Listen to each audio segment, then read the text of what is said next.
Dobar dan. Dobar dan. Hvala. Hvala. Dobrodošli na Tandara Mandaru, drugi dan. Vjerojatno nas svi znate, ali ćemo da se predstavimo. Mi smo Pitchwise. Ovo je Bojan. Ovo je Veljko. I mi smo taj čuveni dvojac jednog neuspešnog sajta koji traje godinama. 7 godina. Ali možemo kažemo da smo prvi srpski mediji o društvenim igrama. And the crowd goes wild. Prošle godine ja mislim da je bila niža temperatura, tako da je bila neka kao ozbiljnija tema i istorija društvenih igara. Sad je, majko mila, 7000 stepeni, tako da ćemo se baviti nekom lakšom temom, ali nema ko nije rekao kao ovo vam je super, a to je bon ton, ne znam ni da formulišem, board ton. Bon ton za tokom večeri društvenih igara. Odnosno, smjernice lepog ponašanja kada se organizuje veče društvenih igara za domaćina kao i za goste. Kulturi. Prvo izdanje. Ukratko kulturi. Kultura. I tako, svi, Da.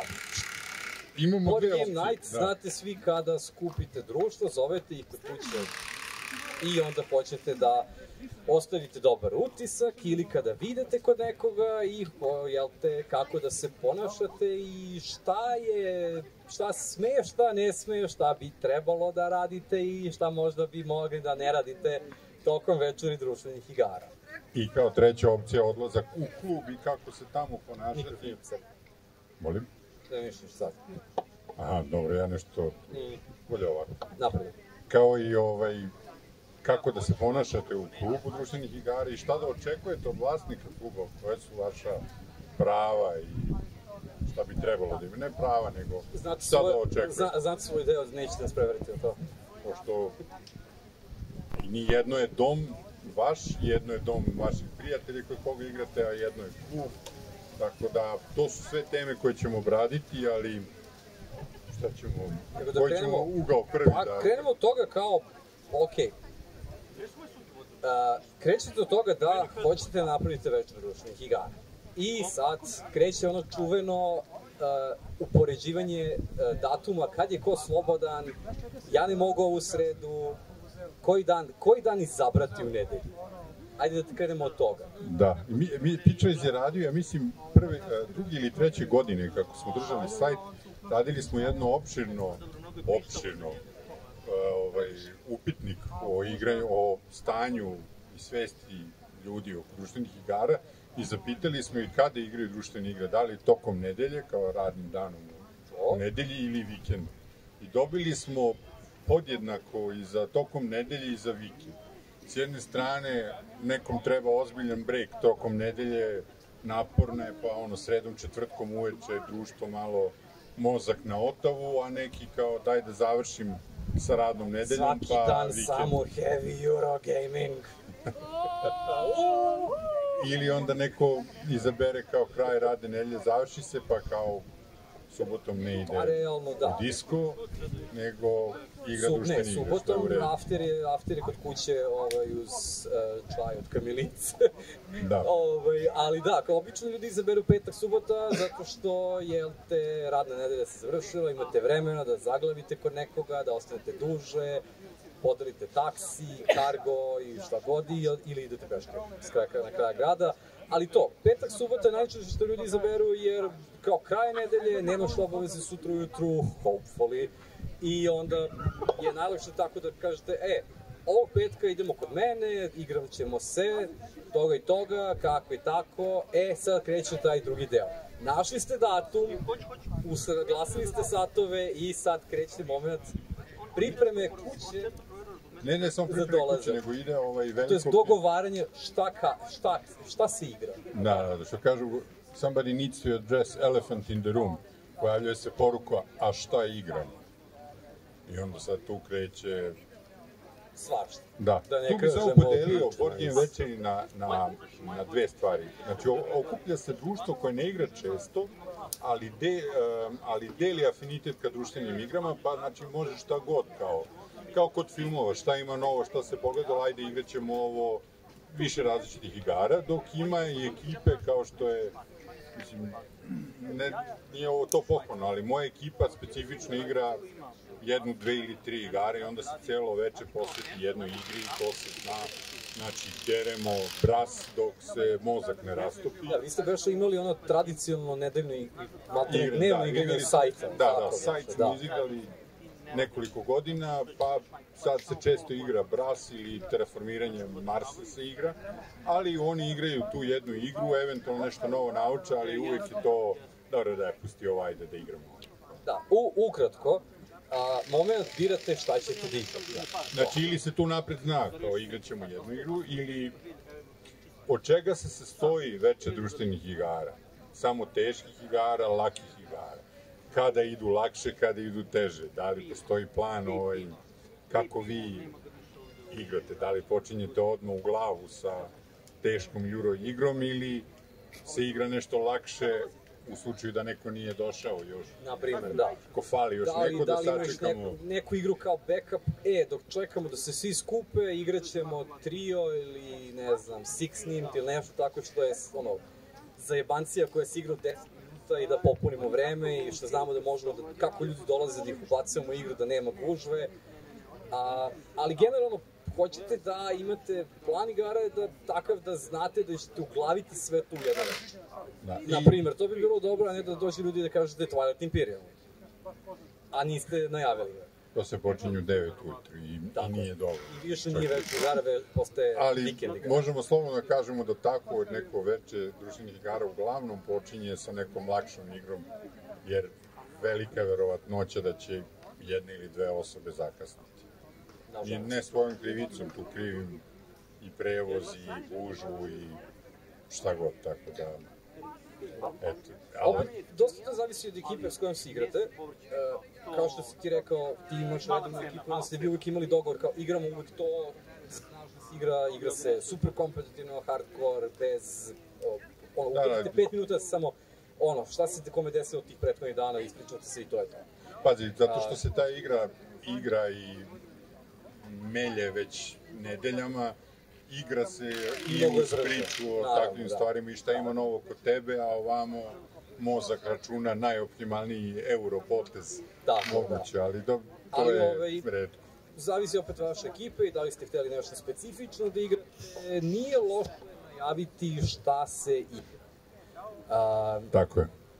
Doći ćemo zbog jednog od tih razloga zašto, ali generalno ljudi vole kao, igraćemo, ne znam, Great Western Trail, treba nam, to je maksimum 4 ljudi ili 5, sad će neko da mi ispravi, zaboravljam, ja idu kod kuće, i onda znate da, nećete zvati 7 ljudi, zvaćete 4 maksimum, da stanu svi, da možete da igrate tu igru i da ima to veće smisla, da neko se ne suši sa strane. Onda dolazi taj moment kad kao, dogovorili ste igre ili najavili i znate okvirno šta, sad, sa strane toga da ste vi domaćin, bilo bi dobro da igre koje ste vi izabrali, da znate kako se igraju. Odnosno, čuveno učenje pravila. Kao igrača koji dolazi na veće društvenih igara, od vas se očekuje, bilo bi poželjno da makar znate temu te društvene igre. Da ako Bojan kaže da će se igrati Great Western Trail, da ja ne očekujem da ću imati avanturu na Marsu, već ću terati krave po divljem zapadu. Bar okvir. Ako sam napredan, da kao imam ideju da to nije kartična igra, nego da je igra euro tipa na tabli i tako dalje, i tako dalje. Koliko želim da se investiram, da naučim unapred, znači da pokazujem, kako se to kaže, pažnju domaćinu, odnosno štedim neko vreme. Neko poštovanje, ali opet to, ubrzat ćeš svima ostalima igranje, upoznavanje sa igrom i prosto cijelo večer će teći mnogo tečnije, bit će glatkije cijelo večer i brzo ćete dolaziti do narednih igara ili stići uopšte da odigrate bilo šta sem jedne igre to večer. Ne može se očekivati baš da sad svako odgleda video i da pročita, ali da ima za neke igre stvarno generalno ideju, temu igre i okvirno koji je tip igre i od čega se sastoji potez bi bilo super. Naprimjer, da. Sve ostalo, koliko čega ide i ovako to stvarno... Svi ti detalji, ne morate recimo opterećivati igrače unapred kako se setupuje igra, nego je super dok postavljate igru da im tako ćete im objasniti šta je koji deo igre, i onda će li mnogo lakše da povežu sa tim što su možda pogledali na netu ili pročitali šta su te karte, šta su ti piklići i figurice na tabli. I takođe od vas se očekuje i da učestvujete u tom postavljanju igra na tabli, i ako ne znate, da pokažete interesovanje da svoju tablu za igrača, svoje miplove, svoje pare, šta god sve ime, jer u neku ruku vizualno se upoznajete sa igrom, a drugo pomažete čoveku ili devojci da to glatko ide i brže, jel? Vizualno se pamti. Ali da, kako imate situaciju da ste se unapred dogovorili specifičnu igru, ne znam, Pere kupio, ne znam, Distilled ili Evacuation i kao, hoće sad svi to probaju igru, nije loše da se dogovorite da se šeruje neki video how to play, bacit ćemo u opis videa, evo tu, zamislite dole ovdje ispod opis videa, ali postoje kanali na YouTube-u koji mogu da vam objasne kako se igre igraju, to je genijalni Rodney sa Watch It Played, Paul Grogan koji ima isto Gaming Rules, mislim da se zove kanal, ima gomila ljudi, ima Meeple Academy, možete kroz video da se upoznate sa igrom, jeste da traje malo duže nego da sami uzmete i čitate pravila ili da vam vaš vrlo strpljivi drugar objašnjava pravila, ali vidit ćete faktički kao da imate igru pred sobom pre nego što ste došli na večer i znali šta ćete da igrati i kako to radi. A i domaćin se bolje osjećaju, vidi što se zainteresuje. Da. Pozvaću ga i sledeći put. A sad ako se igra neke igre koje se stalno, redovno iz nedelju u nedelju igra, onda očekujem da je sve postavljeno i spremno za dranje. Znači, nema, dolazim, sedam, rukujem se, si dobro, jesi, žena, deca, dobro, sedi. Da, jesi opet crveni, plavi, jesi, tu si, sedi, to su tebe postavljeno. Ima i tih, naravno, kad se dogovorite, ali opet to su specifične stvari, što si ti rekao, kad se igra iz nedelju u nedelju isto. Da, to štedi vreme, obično se tako iz nedelju u nedelju igra teža igra više puta. Ne bih baš rekao da se ekipa pronalazi svake nedelje da bi drao celo veče Skulls, recimo. Naprimjer, da. Recimo da je terraformiranje Marsa ili Bras ili ne znam šta, pošto se pretpostavlja da ćete uveče ugurati 2 partije, 3 ako imate ozbiljnu moždanu staminu za to, ali 2 će biti sigurno, zato je dobro imati postavljenu prvu partiju odmah na početku, pa posle resetovanja će brže da ide posle prve partije. Dobro, uvijek situaciju desi se nekome zaboravi pravila, duže igra, sporije, kapira pravila, igra. To je ono što se u hobiju zove analysis paralysis, odnosno kad se smrznete i ne znate šta da uradite u igri, ili kad imate toliko opcije pred sobom da ne možete da odlučite koju ćete da igrate, neko se pronašao, hvala. Sad, šta radite sa tom situacijom? Kad smo već dotakli se pravila, pa ćemo preći na neke druge elemente večeri, zavisi od osobe do osobe. Znači, generalno trudite se da igrate potez dovoljno brzo da poštujete tuđe vreme, jer ste svi zajedno, we're all in this together, guys. We're all gonna make it, što bi rekli. Ali, znači, ako znate da ta igra treba traje 2 sata, probajte da ta igra traje 2 sata i 15 minuta gore-dole, ne da traje 4,5 sata. I tako neke situacije gde, opet, vi ste, naročito kad ste gost kod nekoga, ali i kad vi organizujete nije loše, jer ako je već ideja da odigrate više igara za to veče, da prođete i za to veče. Takođe isto i da ljudi ne izgore. Da, isto je pitanje i za publike kako reaguju, koliko tolerišete igranje poteza za drugu osobu, odnosno... Da, to smo kad smo pričali o ovoj temi, povukli se kao jednom momentu, da li se nekad desi da imaš osobu za stolom, da se samo bukvalno kao, ok, ajde, uradi to i to, pa da se ubrzamo, kao, to ti je optimalno. Kad vidiš da neko prosto ne može da smisli potez. Pa i ne samo, to nema veze samo sa sličenjem poteza koliko je... I sa učenjem isto dobro, da.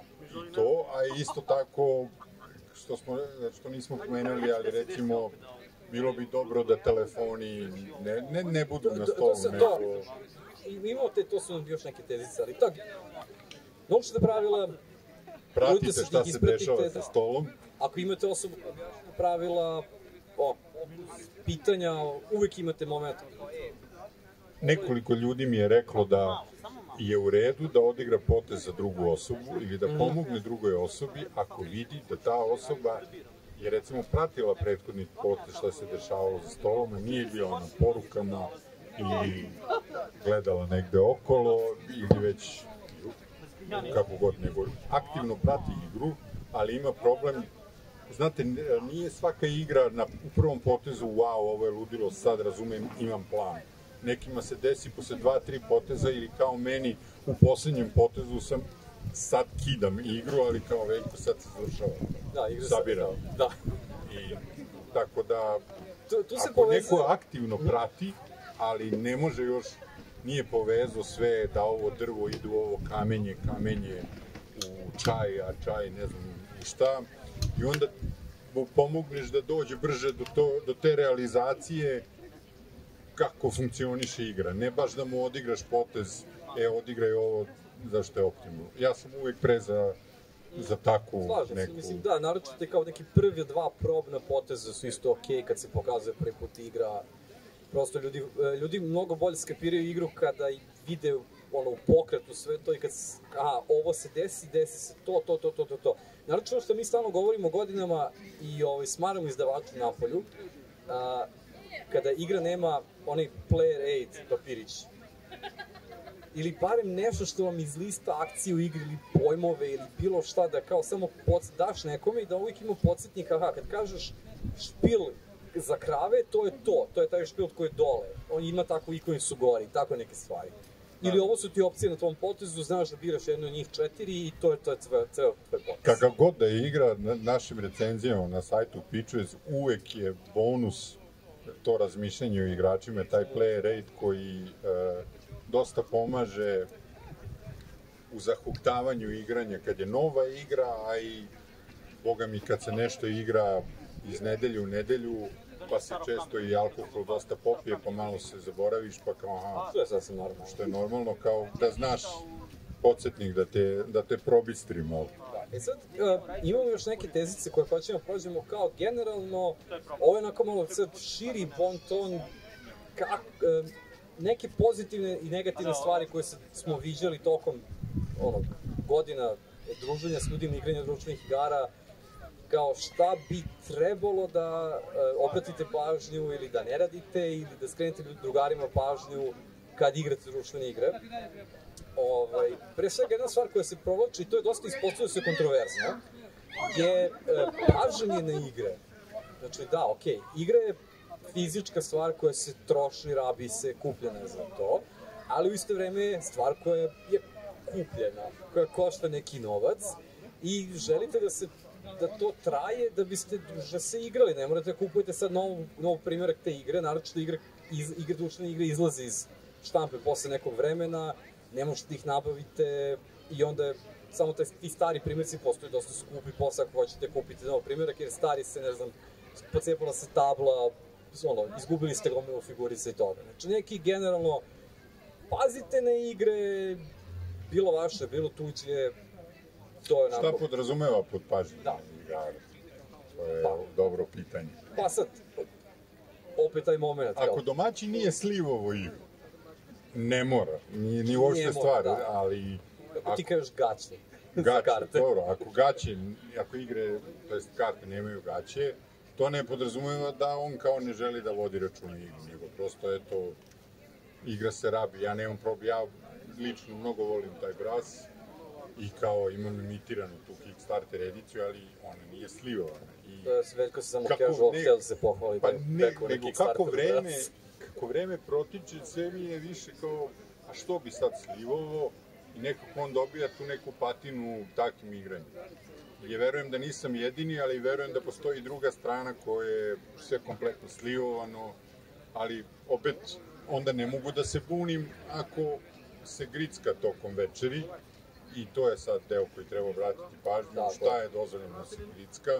Znači, obično, to sam čitao po netu, ali dobro, internet je ogroman kao i svet, kao i ljudska glupost. ali ova stvar je tačna, oni izbegavaju masne stvari pod rukama. Znači, može pereca za grickanje i grisine, ali ne može kikiriki, grisko i smoki. Da, mi nemamo... Mislim, najbolje stvari ne mogu. Da, Ameri imaju onaj njihov, kako se zove, Cheetos. Mi nemamo to, mi imamo pandan, tome i gricko. I sad ja se izvinjamo kao gricko koji je slučajno sponsor ovog skupa, sada. Ali, gricko kao ono ultimativna grickalica koju svi kažu ne, nikad za 100, super je, ali kao, uvijek imaš moment kao, prsti se onda uvijek šok. I onda još gore. I onda neslivovana karta kao igramo ovo. I onda imaš ono limited crvenu kartu. Da. Kao sve karte u deku su plave. Pa onda piće. Da li je u čašama, da li ostaje u flašama, da li u konzervama. I da li sve to uopšte stoji na stolu ili sa malim stočićima sa strane? To. Zavisi od igre do igre. Koliko je velika igra, da li imate mesta. Sad opet situacija ako ste u klubovima, sad klubovi često imaju sa strane one držače za piće, pa vi to ostavite.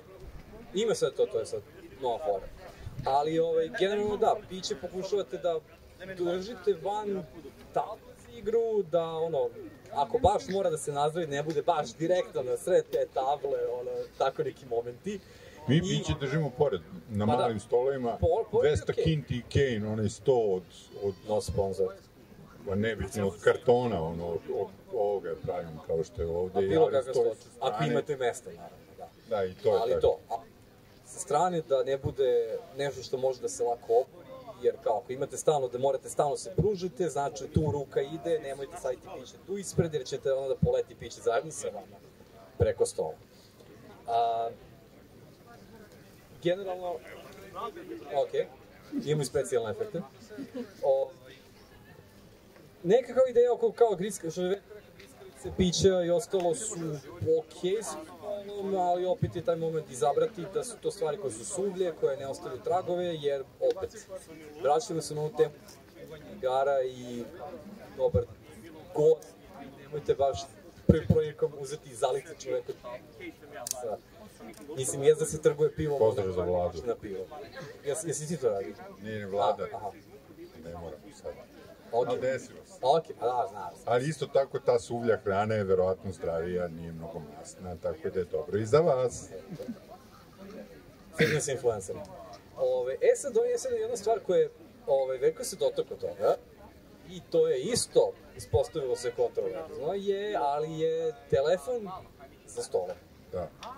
Mislim, telefon može da bude za stolom. Da. I u redu je da se javite... Bože, hteo sam da lupim nešto veliko. Pa kada se nekako porodica zove hitno je, šta god, naravno, normalno javite se. Ja sam da su gaći koji neko nas samrti. Jesus Christ. Ali dobro, znači, takve stvari ne mora da bude baš airplane mode, ali da se trudite kao, ne znam, mi bar tako vidimo večer društvenih igara. Pobegao sam od ne znam koga i hoću da budem tu sa društvom, da to i nisam pobegao devojke, možda sa devojkom sam došao da igram, ali to je vreme gde se posvećam društvenoj igri kao što sam u bioskopu gledam film. Pa, otprilike je slično, da. Tako mislim, da... opet isto kao, dok se objašnjavaju pravila, dobro je bilo da ne listite telefon, da stavite apsolutno tad. Slikanje, igre za stolom, okej, kad nije vaš potez, iskoristite tih par momenata, to je okej. Ali opet kao nemojte biti moment da ste sve listali telefon, dođe potez na vas i vi ste zaboravili šta je uopšte tema igra, što treba da radite, koji vam je potez. Niko vam neće pomoći onda, mislim pomoći će vam, ali ne zato što želi da vi naučite da igrate, nego zato da bi to kao išlo. I ako se takav potez ponavlja s vremenom u toku partije, onda je velika verovatnoća da više nećete igrati ili da će početi da vas izbjegavaju. I okej, da ste završili ste partiju. To, pre nego što ćemo sad ovo za kraj, da se vratimo, da zaokružimo oko kostura igara. Uvijek smo to pričali, počne se sa lakšom igrom, pa onda ide glavna, što kaže, idu prvo reklame, pa onda ide Marvelov film, pa onda ide odjava, pa onda ide post-credit scene. Jedna pa druga after-credit scene. Da li imamo, ako ima više težih igara, da li između ide pauza bez ičega, znači odvojimo se od stola i onda malo priče, popijemo piće, komentarišemo prethodnu igru, ili se igra nešto lagano, kartično, ili neko tapkanje, tako cica ili šta već. To je uvijek sve dogovor sa igračom i kako se vi svi osjećate to večer. Znači, ako je ono što kažemo, izgoreli ste od brasa, ali hoćete da odigrate, ne znam, Dune Imperium ili bilo šta posle toga, kao, okej, 10 minuta da, dok se razmesti, namesti igra, ljudi odu u WC, pojedu nešto, odmore se. Mislim da pizza dolazi uvek posle prve heavy igre. Naprimer, ako se naručuvala pizza, onda je to tad je to stiglo, tad se jede, tad se operu ruke i ono sad udri na sledeću igru. Da. I tako prođe. Prođe večer vama i treba da se polako pakujete, idete kući, ono, haos je na stolu, igra je dalje tu i ko pakuje? Sad sam čuo od Borče njegovu jednu filozofiju, ne filozofiju, nego kako njegova ekipa radi, a to je pošto se, evo ja ću ga citirati, u njegove ekipi svako gura svoje igre da se igraju i onda kad neko izgura, ostatak ekipe, ajde kad već ćemo to da igramo, ti raspakuj i ti pakuj tvoje igra. Generalno ljudi vole da svoje igre otpakuju i zapakuju, jer oni znaju gde šta stoji, nemoj da mi okrećeš karte ovako. Ne, ovi mipli ne idu zajedno s ovim drugim kockicama, ti to ne razumeš. I to je u redu. To je njegova igra možda drži na glavi ako hoće, tačno, ja volim nekako da stoje igre, a s druge strane, kod mene kad se nešto redovno igra, pobednik ima tu slobodu da se izvali i da likuje, da je pobedio i da ne pakuje igru dok ostali upakuju. Mislim, Bras nije nešto komplikovan za zapakovati, ali kao i neke druge igre, inserti su, hvala Bogu, prosti. Ako ne možeš da pogodiš u inserte da staviš, teško da ćeš onda ikada da pobediš u bilo kojoj društvenoj igri. Goes into square hole. Tako je. Ali dali smo tu slobodu pobedniku da gleda na plebs kao pobednik, ali on se uvek upusti. I on pomogne, ali ne mora. Eto, to je... To su te dve opcije, ne znam da li ima još neki što se tiče pakovanja. Ali to je generalno to, kad se završila večer igara, popakovali ste se, razišli ste se, dogovorili ko deli prevoz, kako šta. I onda sve to iz početka. Možda neko i prespao. Možda neko i prespao. Boje su se tako ako si igra, okej, nešto da još neke privatne informacije, da? Ali da, onda kreće proces iz početka, opet se dogovarate sledeće veče, kod koga će se igrati, šta će se igrati, šta se jede, pije, sluša. Threshold tolerancije za igrača koji ne prati potez se polako puni. Da. Iz nedelju u nedelju. Da. To je kao Simsi, ono kad imate one barove, pa na moment ode spusti se skroz do kraja i to je to. Tako da, nikada to ne zaboravite. Budite učtivi, pratite šta se dešava. Vi ste deo tog doživljaja, nije samo društvena igra, nego su ljudi. I tablići mogu da budu ultra zanimljivi i kompetitivni, sve zavisi od ljudi koji su za stolom, to je prvo i osnovno. A drugo je šta se igra. Tako da budite lepi i dobri. Hvala. To smo bili mi. Ako još niste, dođite na naš Discord, tu je pozamašan broj ljudi, to je ozbiljno nateklo, preko 350 članova. Ne, na 500. To je zagnojilo ozbiljno. Dobro. Ne bih tako to opisao, ali sure. Pa znaš kao ne obraćaš pažnju i onda kao zagnoji to. Ali ljudi su tu, tako da možemo i tu da komentarišemo na ovu temu kao i novim društvenim igrama. Da, i Discord nije samo o društvenim igrama, imamo i za RPG-ove, i za igre koje pravite vi, i knjige, i stripovi, i filmovi, i serije, i tek, i video igre. Svakodnevni festival u malom. Bukvalno, da. Prigodno pod klimom. Da, kad se ispostavi za nešto da treba kanal, mi ga napravimo, ima kanal gde ljudi dnevno igraju, kaču rezultate sa Wordla, tako da... Kaže se za svakog po nešto. Budite dobri pa se vidimo sledeće godine. Pozdrav!